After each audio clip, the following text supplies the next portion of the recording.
நியூயார்க்ல இருக்கிற emperor state பில்டிங்ல நடந்த இந்த ஒரு சம்பவம் பார்த்தா இது சினிமாவா இல்ல ரியல் லைஃபா அப்படின்னு தோணும். இவங்க 2 பேரும் சாதாரண கப்பிள்ஸ் கிடையாது. ஏஞ்சலா நிக்கோலா, இவன் பிர்கஸ். உலகம் முழுக்க இருக்க உயரமான பில்டிங்ஸ்ல ஏறி வீடியோ போடுறதுக்காகவே ரொம்ப ஃபேமஸ்.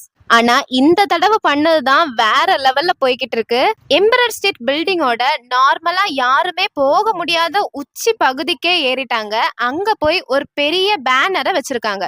அதுல என்ன எழுதிருக்கு அப்படின்னா, when the power of love beats the love of power, the world knows peace. அதாவது அதிகாரத்துக்கு இருக்கிற லவ்வை விட லவ்வுக்கு இருக்கிற பவர் ஜெயிச்சாதான் இந்த உலகத்துல உண்மையான அமைதி வரும்னு அர்த்தம். இந்த பேனரை காட்டின உடனே இவான் திடீர்னு ஏஞ்சலாக்கு ப்ரொபோஸ் பண்றாரு. அவங்களும் உடனே எஸ்ன்னு சொல்லி 2 பேரும் அங்கே ஹக் பண்ணிக்கிறாங்க. இதோட கதை முடிஞ்சிச்சு அப்படின்னு நினைச்சா அங்கதான் ட்விஸ்ட். இந்த இடம் தடை செய்யப்பட்ட பகுதி. அது மட்டும் இல்ல, சட்டவிரோதமா ஏறினதுக்காக கொஞ்ச நேரத்திலே போலீஸ் எல்லாருமே வந்து 2 பேரையுமே அரெஸ்ட் பண்ணிட்டாங்க. ஒரு பக்கம் உலகத்திலேயே மறக்க முடியாத ப்ரொபோசல், இன்னொரு பக்கம் 2 பேர் கையிலயுமே ஹேண்ட் கப். இதனாலதான் இந்த லவ் ஸ்டோரி இப்போ உலகம் முழுக்க வைரலா பேசப்படுது.